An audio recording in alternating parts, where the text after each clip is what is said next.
वारकरी संप्रदायातील थोर महात्मे व महाराष्ट्रातील विचारवंतांची दुर्मिळ कीर्तने, प्रवचने, व्याख्याने ऐकण्यासाठी सुरेश महाराज सूळ या यूट्यूब चॅनलला अवश्य सबस्क्राईब करून बेल आयकॉन दाबा. निष्ठावंत वारकऱ्याचं मरण 3 ठिकाणापैकी एक ठिकाण असतं. पहिलं ठिकाण पंढरी किंवा ज्या संतांच्या यात्रेला गेले असेल, मग आळंदी असेल, देव असेल, पैठण असेल, तेर असेल, संतांच्या यात्रेला गेलं तर संतांच्या वारीला दुसरं मरण असेल आणि तिसरं मरण त्या वाटावर असेल. आळंदी पंढरीच्या वाटावरती त्याला मृत्यू येणार. हे 3 ठिकाणं ठरलेली आहेत. एक तर संतांचं मंदिर किंवा क्षेत्र किंवा पंढरी आणि द्यायचं तिसरं म्हणजे त्या वाटावरती. आमची तुकाराम बुवा काळे वाटावरती मृत्यू त्यांना प्राप्त झाला. आदिनाथ वारकरी वाटावर मृत्यू झाला. आमचे शास्त्री बुवा कालजपाशी निघाले पंढरपूरची वारी करून आळंदीला, वाटेवर मृत्यू प्राप्त झाला. एकतर पंढरी किंवा आळंदी किंवा वाटेवरती हे वारकऱ्याची ठरलेली ठिकाण. आणि त्या ठिकाणापैकी भाऊनी जे आहे ते हलवणी कुंट आदी करावा बळकट मग तयाच्या आधारे करणे त्यावगे बरी या न्यायाने त्याने आयुष्यभर चिंतन करून आपल्याला येते खुंटी पक्की केली की इथंच आपल्याला येते असं शरीर त्याची त्याशी समर्पित या महाराज अशा पद्धतीने विठ्ठला विठ्ठला वडिलांचे फळ नाही बळ ते अंगी संत गेली दया ठाया देवराया पावली ज्येष्ठाची कामा डोळी परवणी नरभो संत गेली दया ठाया देवराया पावली तुका म्हणे करी पोळ पुरवी लाडामुचा संत गेले दया ठाया देवराया पावली विठ्ठल.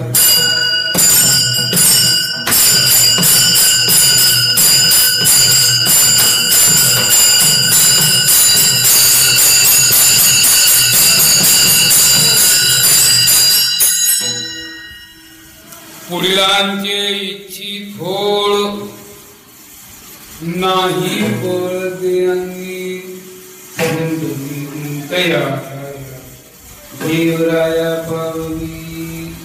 हात या जागेवरती आपला जो अखंड नाम सत्ताचा अरंभ निमित्त काय असेल या वास्तूतील मालक महाराज यांचं प्रथम पुण्यस्मरणानिमित्ताने असणारे हे कार्य चालू आहे. कार्य करणारे त्यांचे चिरंजीव नातू आणि ज्याचे परिवार पांडुरंगांनी ज्याची प्रेरणा दिली त्याच्या कृपेने होत राहते. आपल्या दासाचा संभ्रम सोहळा करणे हे गोपाळा शेतकरी कुटुंबामध्ये म्हणा जरी त्याची गोष्टी समाजात त्यांचा जो तो जन्म झाला असेल, परंतु नामदेवाच्या शब्दात सांगायचं झालं तर धन्य त्याचा वंश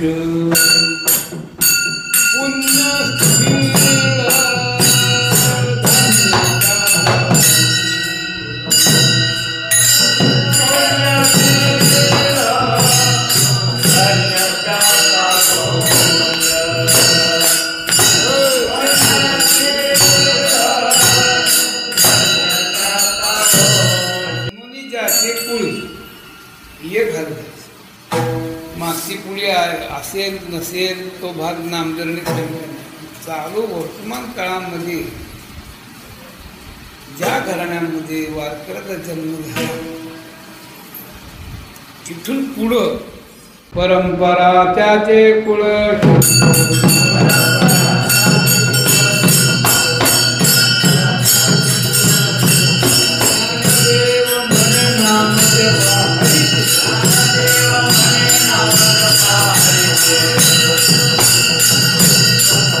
ज्ञानदेव म्हणे नाम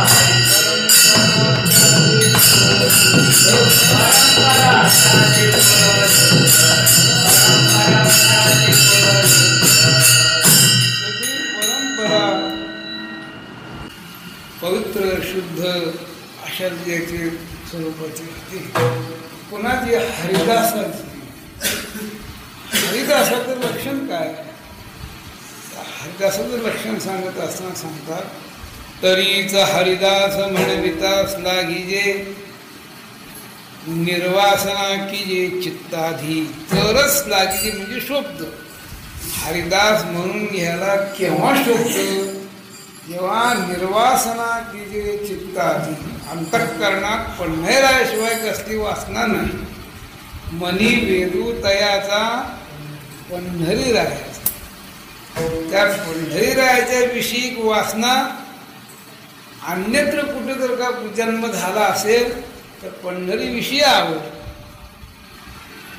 दुसऱ्या त्या ठिकाणी जे ते पुष्कळ विषय असतील, पण यांची जर का हरिदासाची जर का काय आवड असेल तर जावे पंढरीशी आवडी मना.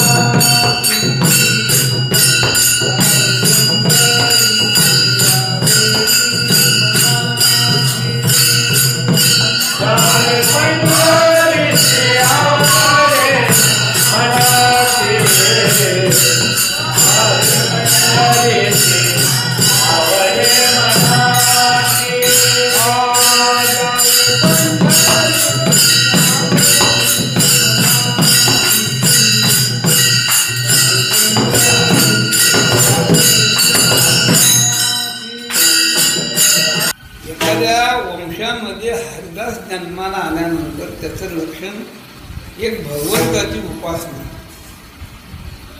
हीच हरिदास म्हणत असताना निर्वासना की चित्ताधी.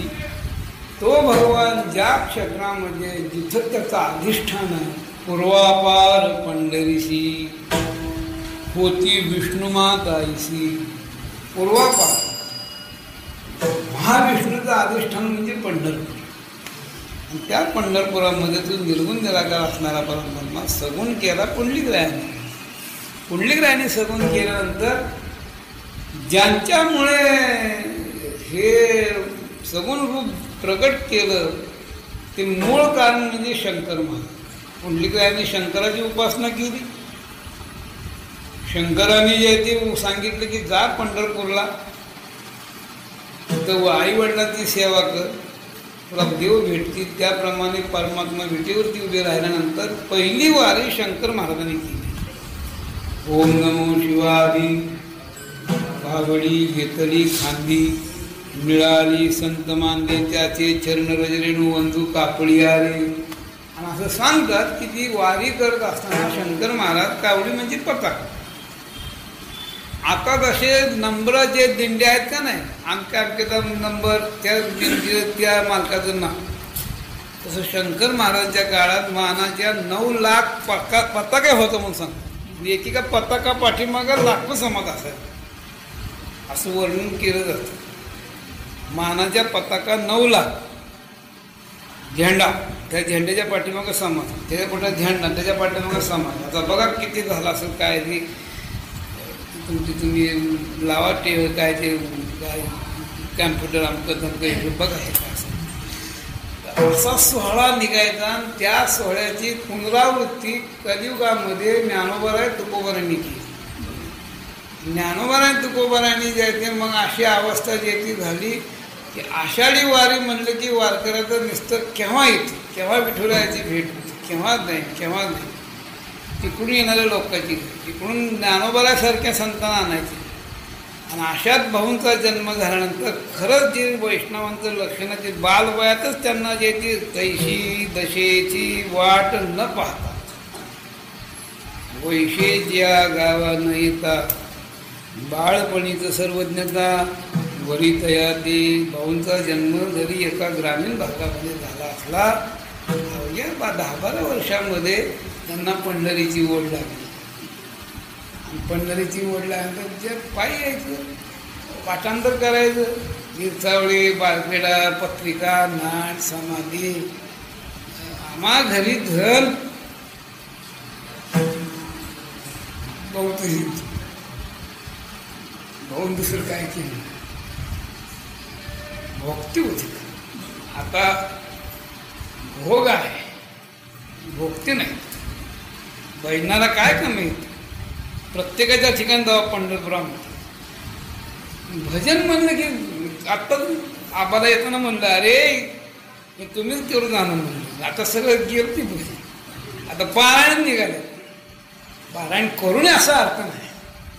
करावं पारायण, भजनाला प्राधान्य दिलं. आणि भाऊंचं पाठांतराचं वय गावाकडनं निघायचं, पंढरीची वारी करायची. पूर्वीच्या काळामध्ये अशी गावागावाचे दर महिन्याला येणारे लोक असायची. ज्याची ऐपदा असेल ती घोड्यावर यायची, कोणी पायी यायची, कोणी कशाने यायची. यांनी पायी वारी करायची. लोकांचा गदारोळ न पाठीमाग 2 किलोमीटर अंतरावर चालायचं. हातात वही घ्यायची, अक्षर पाठ. अक्षराचं फार महाराज त्यांचं नाम होतं. तुका म्हणे येथे भजन,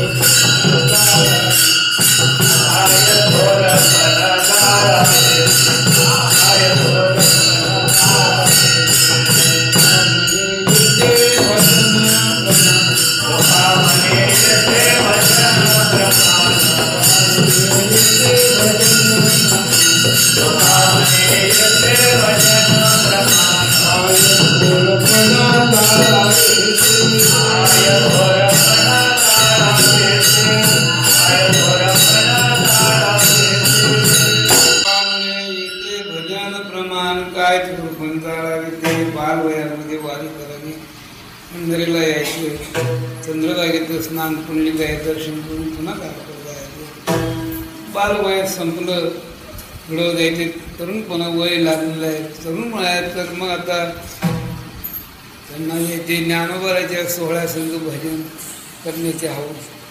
तसंच जायचे चातुर्मास पंढरपुरामध्ये राहावं. तिथं जायचे सेवा रूपाने जी येतं ज्ञानाचा कुरवंटा, तिथं सेवा हा दारवंटा. तिथं हे त्यांचं मुख्य म्हणजे अखंड अगरबत्ता असते. याची विनय हीच समजत.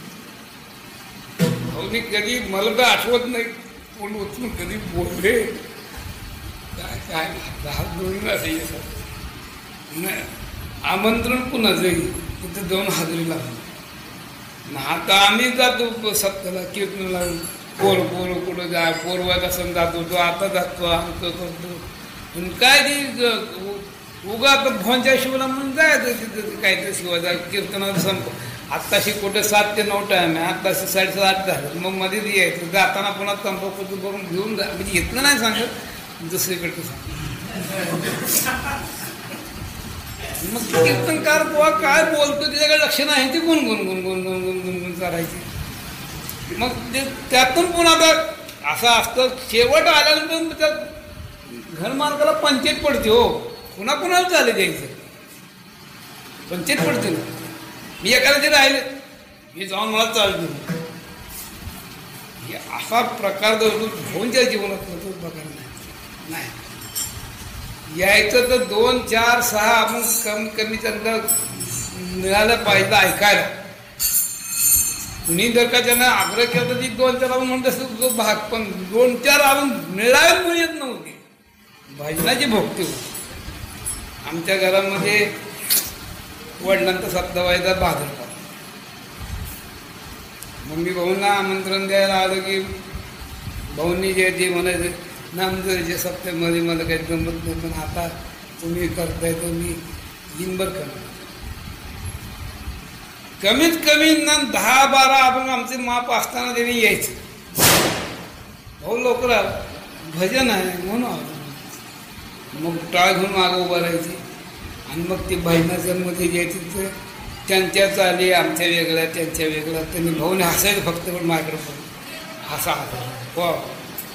त्यांचेही तसंच चाललं. त्यांना भजनाचं फार व्यसन पहाटच भजन भाऊनी करायचं नेहमी. मी एकदा श्रावण शुद्ध षष्टीच्या पंचमीच्या कीर्तनाला पंचमी षष्टी करायला असायची. पहाटेच्या भजनाची मला तर आठवण भाऊने सांगितलं की असं आहे म्हणते. आणि एक मंदिर बाळ धापुटे न देखे न चलवे जना चालते वाटे घातली डोळली गा हरिनाम गोबाटे पावला त्या कारणे धाव घातली नीट. आणि माझ्या तोंडातनं गेलं घातली डोळणी गा पुंडलिके वाळवंटी आधी आणि उपमन्यो एक बाळ दाखवते भाऊ लागले असायला. अहो घातली लोळणी का पुंडलिकी वाळवंटी नाही मग घातली लोळणी गा हरिनाम गोब. भाऊ तुम्ही लगेच भाऊची विनय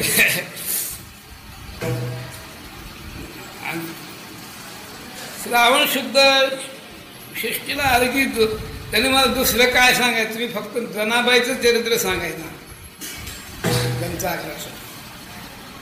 त्याच्यामध्ये मग ते ओघाने तीर्थळीची समाधीची प्रमाण माझी निघायची.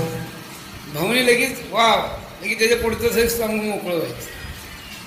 जनाबाईचं वर्णन करत असताना भगवंताचं जे ते भक्ताच्या करता भगवान कसा धावून येते त्याची लगेच तीर्थळी भाऊने प्रमाण टाकायचं.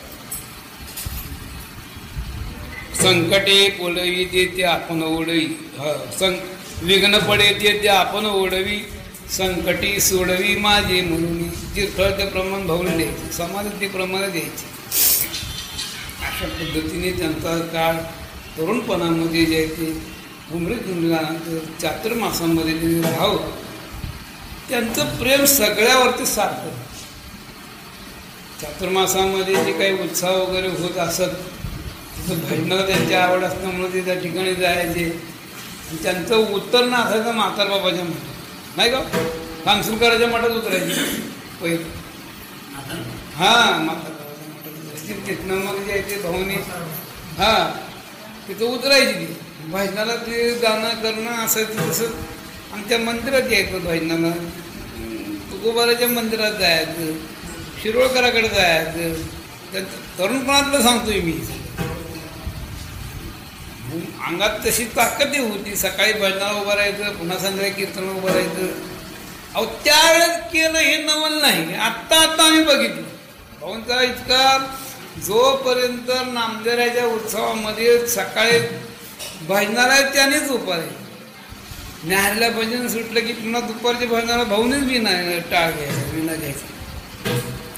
की लगे दुपारच्याला पंक्ती वगैरे होस तर 2-3 वाजायचे की लगेच 4 वाजता पुढची तयारी की लगेच भाऊने पुन्हा टाळ घेऊन उभं राहायचं. केवढी पराकाष्ठा आहे सेवेची.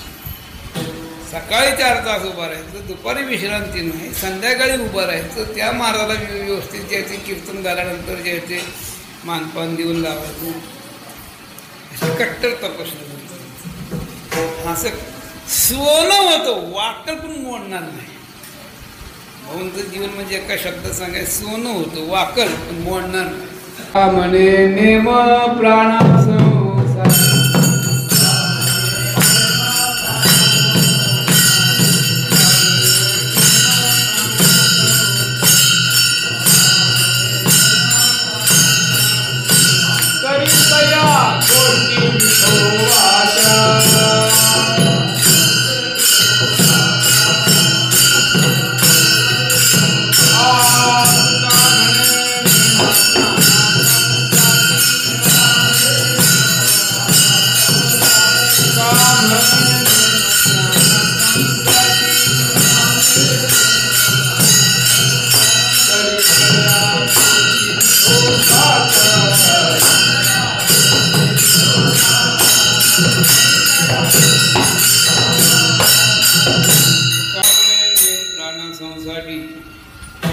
तरीच या गोष्टी विठोबाच्या प्राणाच्या त्याच्या पळेकडे याची पराकाष्ठ करता आलं पाहिजे. त्याच्यावरती प्राणाची पर्वा न करता आली पाहिजे. प्राणापेक्षा जास्त जे ते त्याचं महत्त्व दिलं पाहिजे. या तत्वावरतीच त्यांची उपासना होती.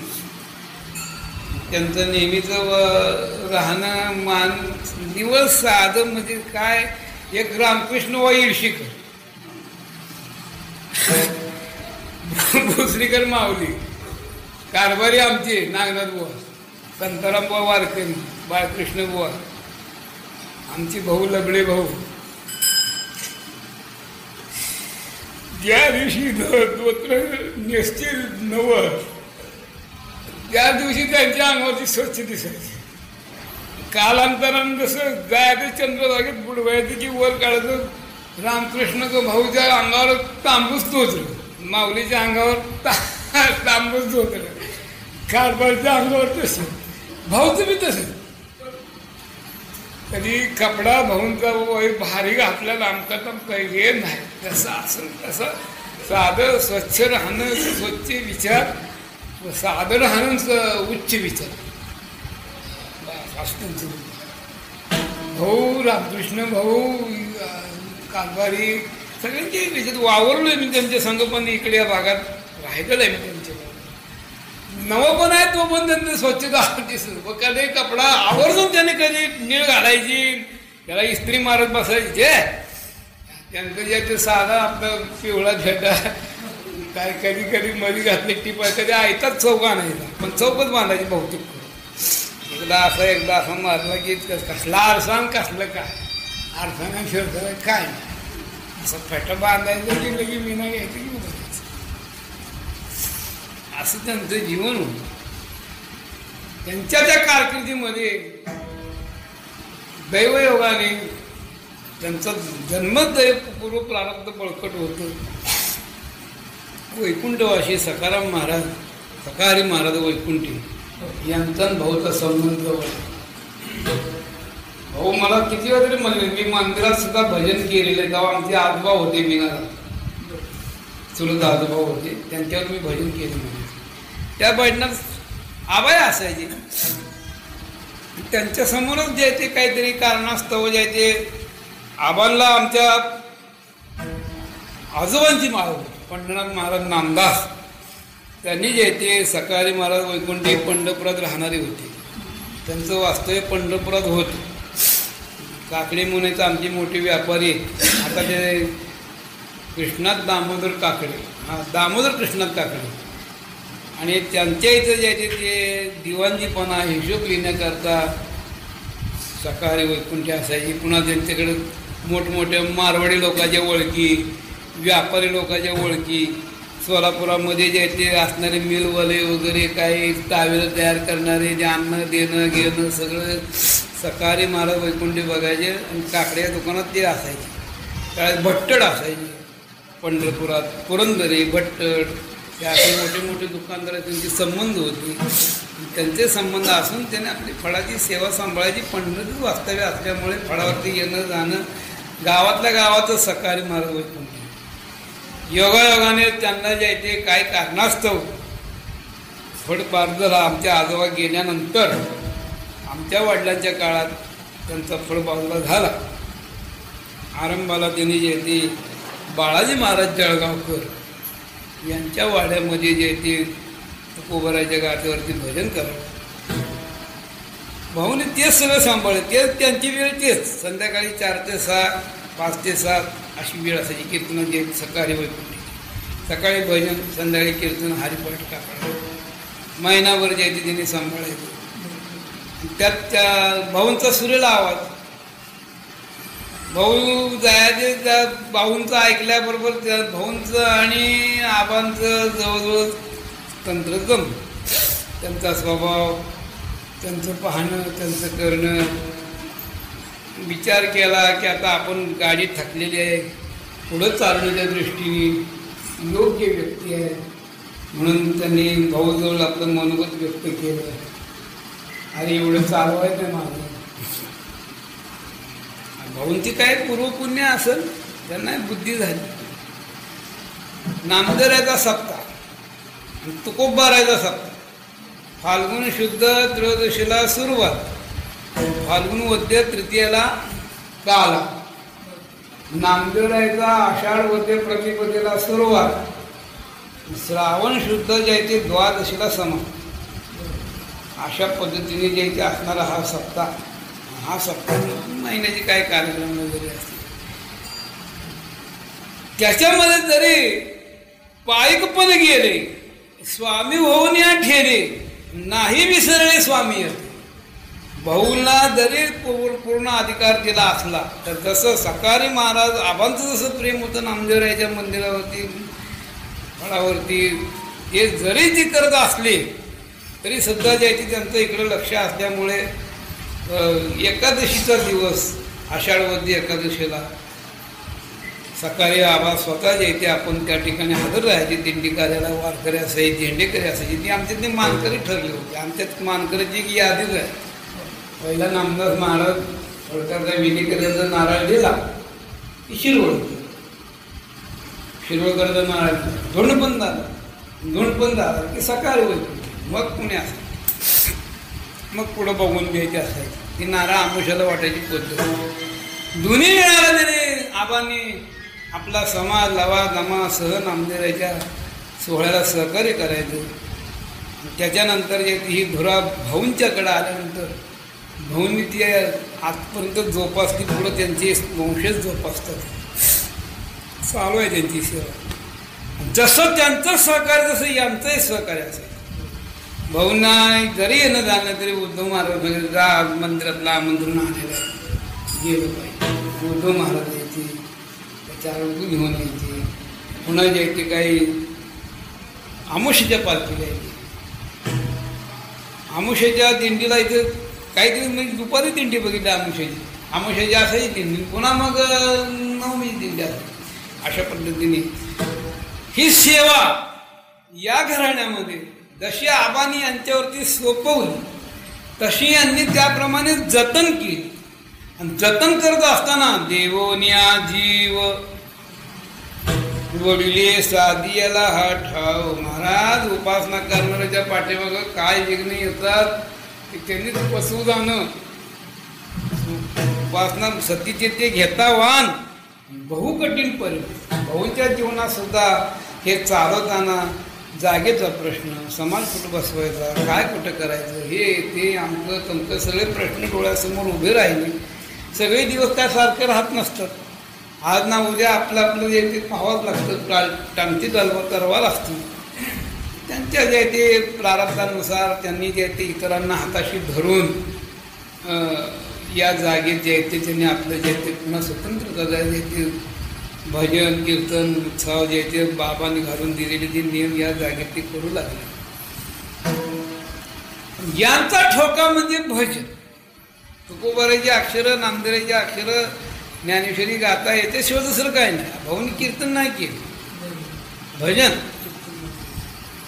त्या रसाळ वाहिन्याचा परिणाम असा झाला की 4 लोकाला बरोबर घ्यावं आणि संपूर्ण गाथ्याचं सामुदायिक पारायण करावं. मला तर आठवत नाही भाऊच्या आधी कुणी केलं पारायण, कधीच मी बघितलंच नाही. भाऊने अगोदर जे आहे ते सुरुवात या जागेत केली. काही ठराविक लोक बोलवून त्याची होते का, आपल्याला जमते का ते बघितलं. त्याच्यानंतर आली गुढी. आता काळी एकचा विना का सोरा ते विना भाऊने घ्यायचा. ते चिपळ्या पुढे समाज बसवायचा. पहिले जे ते रामकृष्ण रूपाचा अभंग, मग रावत ठोबर म्हणजे बसून भाजणार ती एक प्रकारचा. मग त्याच्यामध्ये त्या अभंगाच्या सुरुवात निघाली की त्यांचे जे अष्टसात्विक भाव बघून अंगावर शारी आहे सारखी त्यांची जी असणारी अवस्था असली. रामलिंगला महिनाभर सप्ताह इळशीकर भाऊनी ठेवला. रामकृष्ण भाऊंचं या घराचं नातं फार जबरदस्त. दर महिन्याला भाऊंचं कीर्तन येते. मी सुद्धा बरेच वर्षी तर भाऊंची कीर्तन ऐकायला आलो. दुपारी 4 ते 6 असं मोकळाच असत येतो तुम्ही या भाऊंच्या कीर्तनाला. भाऊंचं ना आमच्या भाऊचं म्हणजे लबडे भाऊंचं फार जवळचं ना. महिनाभर सत तुकोबाराच्या गात्यावर. त्यात मी आप्पासाहेब राशीनकर, पुन्हा म्हणतात स्वपन काका टेंबूकर, बाबूदादा वारकरी, अजून काय पण महिन्याची वारकरी, भाऊनी सांगितलं या, पण 4 दिवस राहायच्या दृष्टीने या म्हणून. असं आले की जायचे काय नाही. मग आम्ही ठरवलं असं का आपले वडील कीर्तन आहेत सगळे, आपण सगळे जाऊन सगळ्याचे कीर्तन झाल्याशिवाय कुणी हलायचं नाही. आम्ही चौघं 4-5 दिवस राहिलो आम्ही. पहिल्या दिवशी कुणाचं कीर्तन, दुसऱ्या दिवशी कुणा, आता काय मला एवढं सांगता येणार नाही.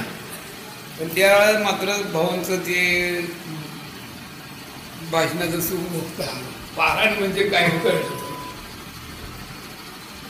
सहचारी अनाथा कारणे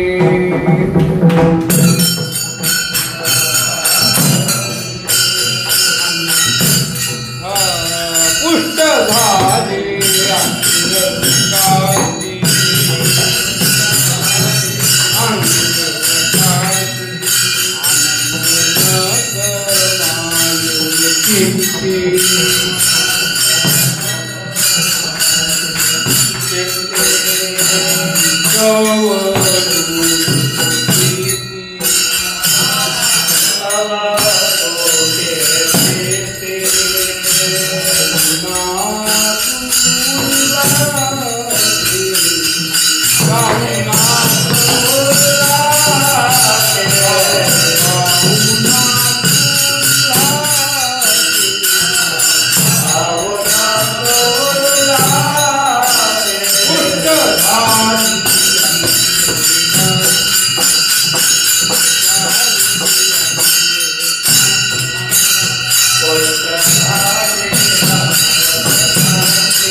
भाऊच्या पारणात टाळणार काय नाही. भाऊनी पुढचे चरण म्हणलं की पुढचे चरण नाही, त्यांचं ते म्हणणं पुष्ट झाली अंगी अति सहज म्हणायचे. पण आणि ते सगळं झालं तुका म्हणे देवारी आमका दिवस असं झालं. श्री विठ्ठल श्री तुकोबारा असं म्हणायचं, हात जोडायचं पुढचा की त्यांची त्यावेळेस एक हात होते. आता गाद्याचं पारण करतात पण द्रुपद म्हणत नाहीत पहिले प्रत्येक आपण. आणि श्री विठ्ठल श्री तुकोबारा तर लांबच राहिले, तिथं द्रुपद नाही, तिथं श्री विठ्ठल श्री तुकोबारा काय. तर त्यांचं अभंग झालं की पुन्हा द्रुपद झालं की श्री विठ्ठल श्री तुकोबारा, मग नये जरी तुझं मधुर. अशा पद्धतीने त्यांचं ते ऐकणं म्हणणं भाऊ त्याच्यामध्ये रमून जायचे. पुढं गोड चालली. मग सगळं पारायण झालं की त्यांनी जायचे मग श्री तुकाराम तुकाराम ह्यात तर भाऊ फार रमून द्यायचे. डोळे झाकून भाऊ बऱ्याच त्यांच्या जीवनामध्ये त्यांनी ही क्रांती केली. आता असं आहे काही गोष्टीची करतील का नाही त्याचं त्यावेळेस काही लोकांच्या ठिकाणी माहीत असतं पण नाव घेत नाहीत. नाही आमच्यात सुरू झालं, आम्ही केलं. आता का आमच्या डोळ्यात आले त्या गोष्टी आहेत त्या, आम्ही बघतो, आम्ही पाहिलं, आम्ही बघितलं, कुणी केलं काय नाही. आमच्यात परंपरा आहे. कशाची परंपरा आहे? तसं भाऊ हे झाकलेलं माणिक होतं. भाऊ रत्न होतं पण झाकलेलं माणिक होतं. ते स्वतः थोडं कधी त्यांना माहीत आहे स्वकीर्ती का आणि नाही का. त्यांना हे कधी सांगते. अहो यांच्या आजीचं 13 होता उद्धव महाराजांच्या आईचा. मला कीर्तन सांगितलं भाऊ म्हणलं तुम्हाला पटणार नाही पण मला नाही वर्णन करावं. त्यांनाच ते सुद्धा आवडत नव्हतं घरच्या लोकांचं वर्णन केलं पण त्या करायला त्याशी मला ते सुद्धा भाऊनी मान खाली घातली होती. मला माहित ना भाऊला हे आवडणार नाही. मग हे त्यांना ते होऊन म्हणणार वय आणि त्याची साक्षीदार आहे तुकाराम महाराजांच्या सामुदायिक गाथ्याचे पहिले जर का करते कोण असतं आमची भाऊ होती विठ्ठला.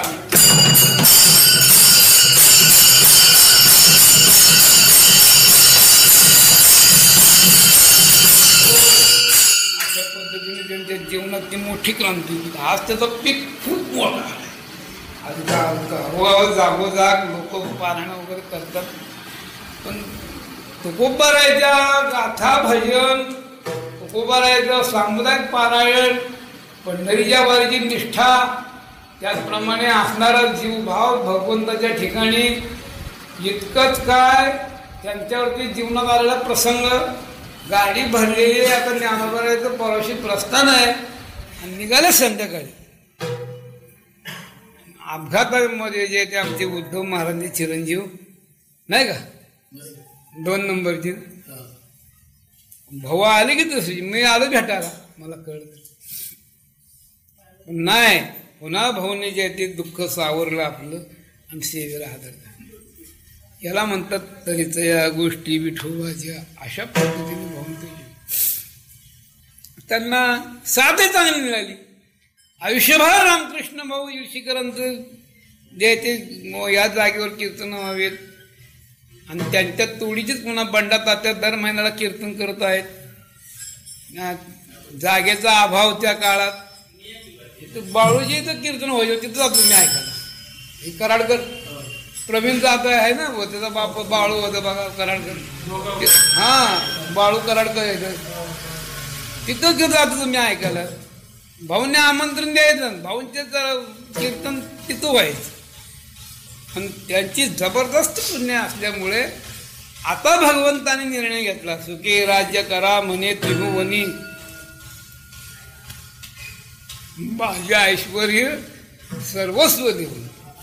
आज जे त्यांच्या डोळ्यासमोर झालं, त्यांनी पाहिलं एक काळ कसा होता भाऊंच्या काळामध्ये.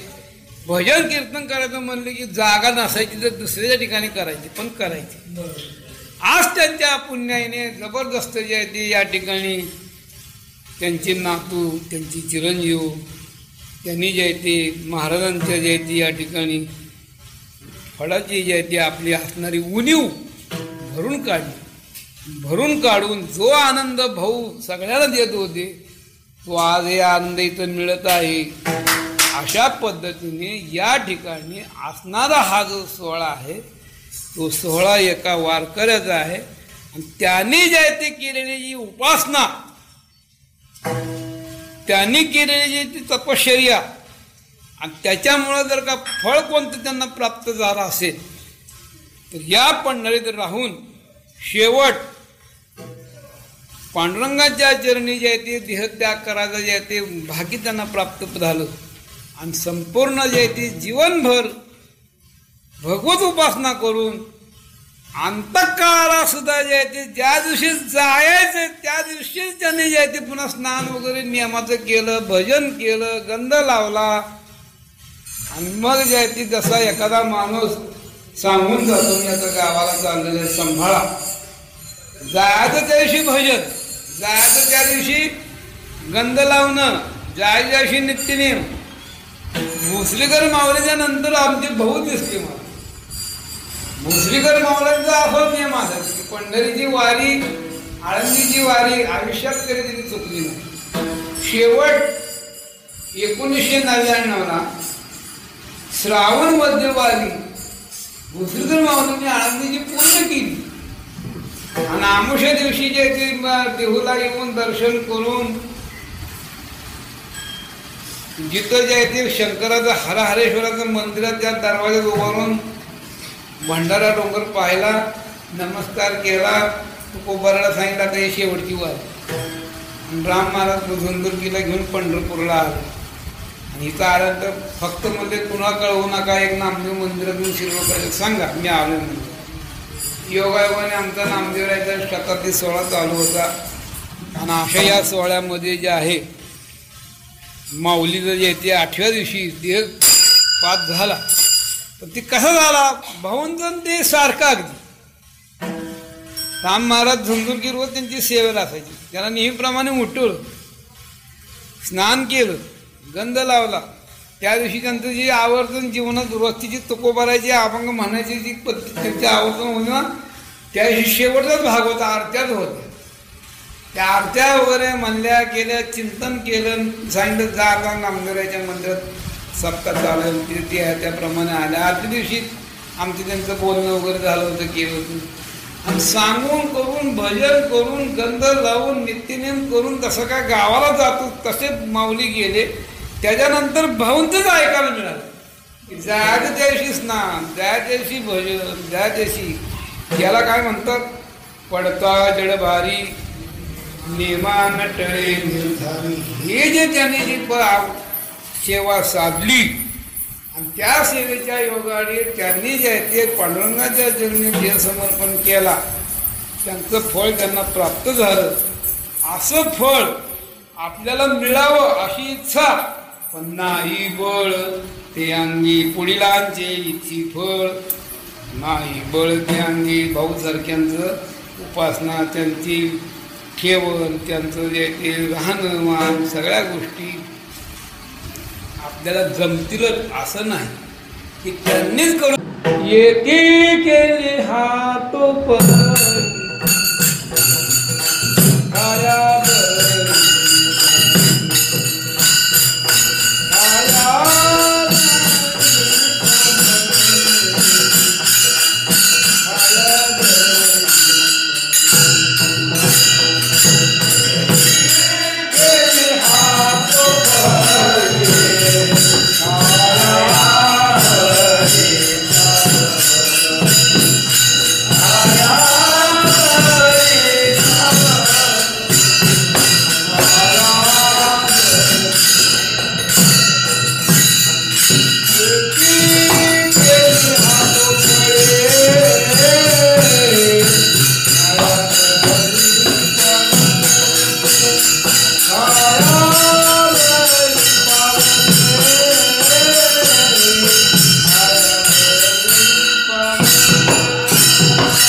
त्यांनी केलं, त्यांचं ठिकाणी त्यांचं बळ त्यांनी आपलं सेवेचं लावलं, आयुष्यात येऊन त्यांनी परमार्थ साध्य केलं. नाहीलाज असतो ते भाऊंचं कधी त्यांना नाहीच नव्हतेच ते. आणि त्यांचा सोहळा मात्र एक चांगला आहे, अमृतोत्सव होता अंबाबाईच्या पटांगणामध्ये भाऊंचा सोहळा आहे. ते सुद्धा तुकोबाराच्या शब्दाला धरून वाढवी महत्व वडिलांची शांती रूपी नव्हे कोणाचा वाईट, वाढवी महत्व वडिलांची या शब्दाला धरून त्यांच्या नातवाने मुलांनी भाऊंचा सोहळा केला. त्यांना तकडनं बरं नाही पण होत आहे ना जाऊ दे अशा पद्धतीने पोरांनी त्यांची जे ते या ठिकाणी जे ते सगळी धुरा सांभाळली, सेवेची धुरा सांभाळली, आज सांभाळत आहे. कोलामोलाचं कार्य त्यांच्या हातात झालेलं आहे. हे सगळं जे आहे हे सगळं भाऊंच्या पुण्याईच्या योगाने त्याने प्राप्त करून सेवेच्या बळावर त्याने आपलं शरीर समर्पिली काया. तुका म्हणे पंढरीराया, त्यांनी जे आहे ते आपलं हे शरीर पंढरीत समर्पित केलं. पंढरीत ज्याला मृत्यू प्राप्त झाला त्याचं वर्णन काय सांगावं. भगवत चरणी जायची नाही ती चांगल्या चांगल्याने प्रयत्न केला, पण शेवटी हॉस्पिटल गाऊनमध्ये पडावं लागलं आणि तिथं त्यांचं कमी झालं. भाऊंचे सारखे वार मी नेहमी सांगत असतो, निष्ठावंत वारकऱ्याचं मरण 3 ठिकाणापैकी एक ठिकाण असतं. पहिलं ठिकाण पंढरी किंवा ज्या संतांच्या यात्रेला गेले असेल, मग आळंदी असेल, देव असेल, पैठण असेल, तेर असेल, संतांच्या यात्रेला गेलं तर संतांच्या वारीला दुसरं मरण असेल आणि तिसरं मरण त्या वाटावर असेल. आळंदी पंढरीच्या वाटावरती त्याला मृत्यू येणार. हे 3 ठिकाणं ठरलेले आहेत. एक तर संतांचं मंदिर किंवा क्षेत्र किंवा पंढरी आणि द्यायचं तिसरं म्हणजे त्या वाटावरती. आमची तुकाराम बुवा काळे वाटावरती मृत्यू त्यांना प्राप्त झाला. आदिनाथ वारकरी वाटावर मृत्यू झाला. आमचे शास्त्री बुवा कालजपाशी निघाले पंढरपूरची वारी करून आळंदीला, वाटेवर मृत्यू प्राप्त झाला. एकतर पंढरी किंवा आळंदी किंवा वाटेवर हे वारकऱ्याची ठरलेली ठिकाण. आणि त्या ठिकाणापैकी भाऊनी जे आहे ते हलवणी कुंट आदी करावा बळकट मग तयाच्या आधारे करणे त्यावगे बरे. या न्यायाने त्याने आयुष्यभर चिंतन करून आपल्याला येते खुंटी पक्की केली की इथंच आपल्याला येते शरीर त्याची त्याशी समर्पित. या महाराज अशा पद्धतीने विठ्ठला विठ्ठला विठ्ठला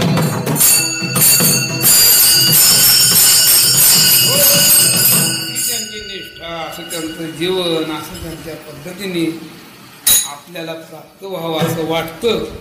त्यांच्यासारखं बळ आपल्या ठिकाणी नाही. पुढीलांचे फळ हा बळ त्यांनी संत गेले तया ठाया देवराया पावली झाला.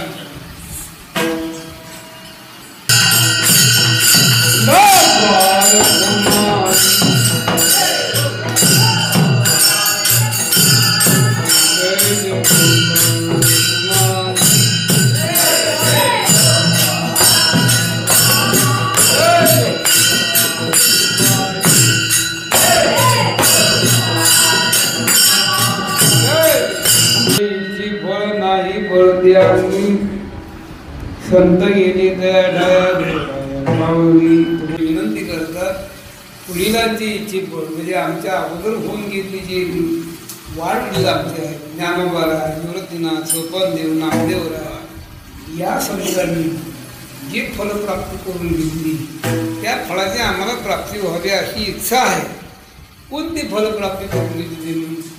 जन्माला आल्यानंतर आयुष्यभर द्यायचे पुण्य संचय करून, परमार्थ करून, सेवा करून शेवट या देहाच्या ठिकाणी भगवत स्वरूपता प्राप्त करून घेणं हे प्रत्येकाचं मनुष्याचं आद्य कर्तव्य आहे. आणि ते प्रत्यक्षात द्यायचे या संतांनी यायचे स्वतःच्या ठिकाणी इथं येऊन जन्म घेऊन भगवत उपासना करून शेवटी ब्रह्मबोध काया होतसे कीर्तनी भाग्य तरी ऋणी देवायचा ते या बोधाला आले. मी वासुदेव तत्वता फळो येईल विचारिता आहे ठाऊक सभाग या संता नाही तुझा आणि मागुता असतो पात्री सर्व भाव. मी तो सर्व वासुदेव म्हणजे परब्रह्म स्वरूपाची प्राप्ती करून घेणं हे त्यांनी साध्य करून घेतलं. जीवनाचा उद्धार करून घेतला. इथं आल्यानंतर आणि ते करून घेण्याकरता अवघड साधना असणार त्याने ते पार पाडली. या सुखाकारणे शिर करवती फोडले आणि दुर्जय तोडिले माया जा. आता भाऊ असते नमकेच तीर्थळची प्रबंध दिली असते भाऊ. असं आहे. तीर्थळ समाधी म्हणले की भाऊची आमची तर अष्टमी नवमी 2 दिवस जागर असेल. अष्टमीला संस्थानचं जागर बाळकृष्ण मोर्जी टाळतं.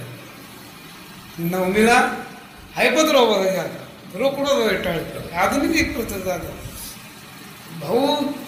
अष्टमीला शिरोळकरांचं कीर्तन आमचं नामदासाचं कीर्तनाला यायचं ते जागर करूनच जायचं. जागरात ते मग ती समाधी निघाली म्हणजे मान सगळा भाऊला बाळकृष्ण भाऊ अण्णाने सांगायचं मग भाऊ म्हण त्या समाधी म्हणताना भाऊची अवस्था काय होती. सहज म्हणायची ती सहज समाधीची मोठ्या अभंग लहान अभंग काय तीर्थळीची. आता कशावरून आठवलं या सुखा कारणे शिर करवती फोडून. भाऊंचं जीवन तसंच होतं. आयुष्यात त्यांनी जे ती कधी प्रपंचाकडे बघितलंच नाही की प्रपंच कसा चाललाय काय चाललाय काय भागतं का नाही दिवस जोडतं काय नाही. दुर्जय तोडीने माया जाळ सगळ्यातनं जे ते आले तर दिसायला ते प्रापंचिक होते. वरती तर दिसत ती देही बरी ती देहीना माझे आले तर कमळा द्यायचे. या संतांनी ते फळ प्राप्त करून घेण्याकरता जीवाची पराकाष्ठा करून आपल्या स्वबळावरती तेने आपुलेने पुरुषार्थे जिंकिला संसार केला मदमत्सर देशोधडी. स्वतःच्या बळावर या संतांनी संसार जिंकला. हे मद मत्सर वैरी त्यांचा निकाल पटवला. हे बळ आमच्या ठिकाणी नाही बळ ते अंगी आम्ही त्यांच्या ताब्यात दिली. इंद्रियाचे दिने आम्ही केलो नारायण एवढ्या करतो. ते बळ आमच्या ठिकाणी नाही. मग त्यांनी ते बळ वापरून ज्या स्वरूपाची प्राप्ती करून घेतली जी जागा त्यांनी पकडली त्या जागेवर आम्हाला जायची इच्छा आहे. संत गेली दया ठाया ठाया म्हणजे जागा. देवराया पाव हे पंढराया आम्हाला ती जागा प्राप्त. ज्येष्ठाची का आमाजोडी परवडी नलबो. ज्येष्ठाने ज्या प्रकारे सेवा केली परवडी म्हणजे प्रकार 2 अर्थ होते. पहिला अर्थ त्या आम्हाला का बरं तसं मिळत नाही देवा संत गेले त्या ठाय आम्हाला जी मिळालं पाहिजे. दुसरा ज्येष्ठाची का आम्हाला परवडी न लगू त्यांनी केलेले प्रकार आम्हाला साधणार नाहीत. आमचं बळ तेवढं नाहीये.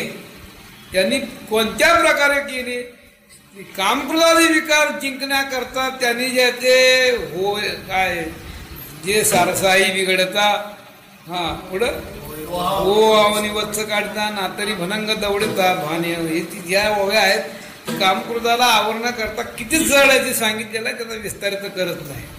पण तेवढं दुःख जे आहे ते विराग जे आहे ते असणारे संत महात्मे जे ते सहन करतात त्यापैकी जे त्या प्रकार आम्हाला जमणार नाही. मग आम्ही आता पूर्वपुण्याने त्यांच्या घराण्यात जन्म घेतल्यानंतर इथपर्यंत आलो. आता ही आमची इच्छा पूर्ण करणं हे तुझं काम आहे. तुका म्हणे करी कोड पूर्वी लाड आमचा एक आमची आळी आहे आमचा हट्ट आहे. तो हट्ट कोणता असेल संतांनी ज्या स्वरूपाची प्राप्ती करून घेतली ते स्वरूप आम्हाला मिळालं. त्यांनी जशी सेवा केली वारीच्या विषयी त्यांची निष्ठा होती. दिंडी सोहळे क्षेत्र गाथा भजन यांच्या ठिकाणी जे त्यांचं काही एक ध्येय होतं निष्ठा होती तशी निष्ठा तसं ध्येय आमच्या ठिकाणी असावं असं आपण देवाला मागायचं. तुकोबारांनी निवृत्तीनाथ ज्ञानोबा यांच्या अगोदर वर केलेल्या संतांच्या बाबतीत मागितलं. आपण भाऊसारख्या संतांचं जे ते देवाला मागावं तेव्हा भाऊसारखी आम्हाला सेवा झाली पाहिजे. भाऊसारखं आमचं जीवन गेलं पाहिजे. साधं वागणं उच्च विचार अगदी त्यांचं जे ते शेवटपर्यंत काटक तब्येत. त्यांनी मुख्य म्हणजे जीभ ताब्यात ठेवली.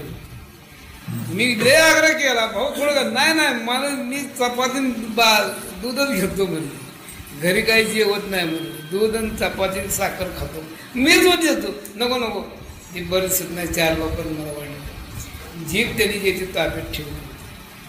म्हणलं काय भाऊ म्हणलं दूध ते जर्शीचं दूध खेळ चला भाऊची शब्द होतो. माझ्या नामदेवाने माझ्या घरचा म्हैस घेतली. माझ्या अंगावर शायर उघडली. माझ्या नामदेवाने माझ्याकरता म्हैसची व्यवस्था केली. अत्यंत सांगणं असं साधं सांगतं म्हशीची व्यवस्था केली साधं सांगतं. अशा पद्धतीने त्यांची जीभ ताब्यात ठेवली होती. त्यामुळं त्यांचं शरीर शेवटपर्यंत आरोग्य चांगलं होतं. बोलत चालत त्यांनी देह ठेवलेलं. हे आम्हाला साध्य करण्याकरता तुझीच कृपा असा पाहिजे. तुका म्हणे करी पूर्वी लाड आमचा संत गेले तया ठाया देवराया पाववी ज्ञानेश्वर.